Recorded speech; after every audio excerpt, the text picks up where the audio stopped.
Ang City Nutrition Council uban sa pakigtimbayayong sa City Health Office ning syudad mipahigayon og usa ka cooking contest didto sa basketball court sa Barangay Prosperidad uban sa tema sa Nutrition Month nga nagkanayon gutom at malnutrisyon sama-sama nating wakasan ni atong Hulyo 19, 2013. Ang maong contest gisalmutan sa mga midwife, mga barangay nutrition scholars ug mga barangay health workers nga gigrupo sa 5 ka clusters. Ang miguwang mga mananaog mao ang Group 3 bilang first place nga gisalmutan sa cluster sa Barangay 1, Bagunbon, Ermita ug Punaw. Ang second place mao ang Group 4 nga cluster sa Barangay Palampas, Bulwangan ug Quezon. Ang third place mao ang Group 1 nga gilangkuban sa cluster sa Barangay 6, 2, 5 ug Rizal. Ang fourth place nakuha sa Group 5 na cluster sa Barangay 3, Guadalupe, San Juan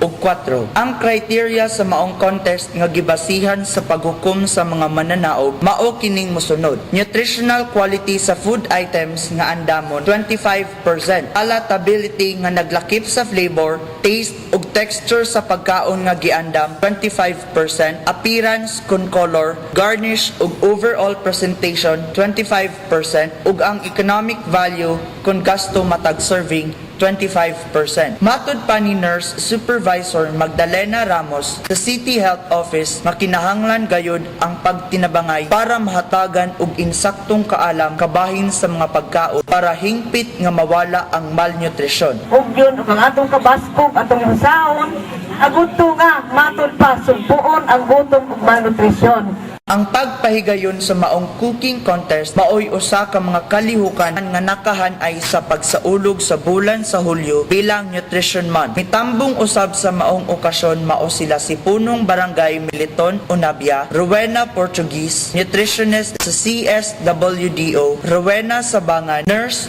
3, Nutrition Coordinator, Merly Franco, Nurse 3, Dr. Alejandra Librelia, Dentist 3 sa City Health Office.